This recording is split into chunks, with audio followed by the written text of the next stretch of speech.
Hello everyone, today we are going to learn basic Shift Architect tutorial how to flip a plan. So we have this example plans, and if you want to flip, you can go to tools menu, click on reverse plan. It will be automatically flip into the horizontal like this. You can click again tools and then reverse plan.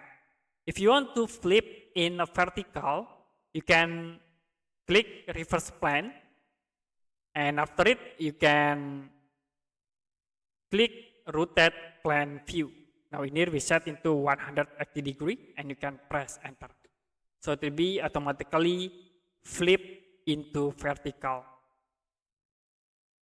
Okay, that's it for basic Shift Architect tutorial how to flip a plan. If you have any question about tutorial, you can comment below this video.